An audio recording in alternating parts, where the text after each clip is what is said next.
नमस्कार, आप देख रहे हैं न्यूज 18 बिहार झारखंड। मैं हूं आपके साथ रुचिका राज। स्वयं शंभू बाबा चैतन्यानंद सरस्वती आखिरकार गिरफ्तार हो गए हैं। आपको बता दें कि पिछले कई दिनों से कई प्रदेश में छापेमारी के बाद दिल्ली पुलिस ने 17 लड़कियों के यौन शोषण के आरोपी चैतन्यानंद सरस्वती को आगरा से गिरफ्तार कर लिया है। छात्राओं की ओर से आरोप लगाए गए थे कि चैतन्यानंद उनका यौन शोषण करता था और इस पर लड़कियों के बाथरूम में कैमरे लगाने का भी आरोप है, जिसके जरिए वो मौके का लाइव टेलीकास्ट मोबाइल पर देखता था और ये छात्राओं को विदेश घुमाने के नाम पर बरगलाता भी था। आपको बता दें कि दिल्ली की एक अदालत ने कथित तौर पर बड़े पैमाने पर वित्तीय अनियमितताओं से जुड़े एक मामले में उनकी अग्रिम जमानत याचिका खारिज कर दी है और ये मामला प्रतिष्ठित श्रृंगेरी शारदा पीठम और उनकी शैक्षणिक शाखा SIIMR के धन से गबन से जुड़ा हुआ बताया जा रहा है। बता दें आपको कि मैनेजमेंट कॉलेज की 32 छात्राओं ने स्वामी चैतन्यानंद के खिलाफ छेड़छाड़ की शिकायत दर्ज कराई है।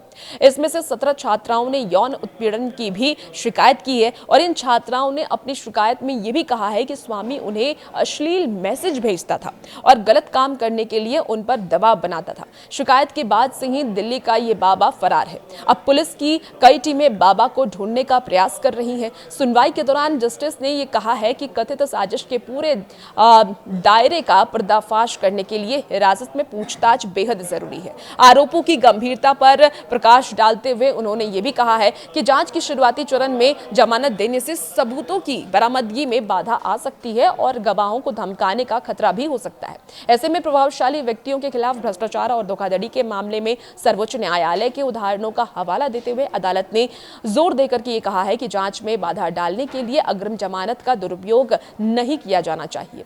आपको बता दें कि अभियोजन पक्ष के अनुसार चैतन्यानंद ने अपने सहयोगियों के साथ मिलकर के AICTE की मंजूरियों सहित जाली दस्तावेज तैयार करके Shri Sharda institute of management research foundation trust नामक एक समानांतर ट्रस्ट की स्थापना भी की। कथित तौर पर लगभग 40 करोड़ रुपए के धनराशि की हेराफेरी की गई। पीठम और SIIMR के लिए निर्धारित कराया गया और राजस्व इस समानांतर ट्रस्ट में स्थानांतरित कर दिया गया।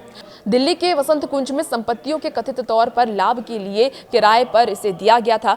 यही नहीं, FIR दर्ज होने के बाद भी बैंक से 50 से 55 लाख रुपए की निकासी हुई थी। आपको बता दें कि चैतन्यानंद सरस्वती के पास 2 पासपोर्ट भी हैं।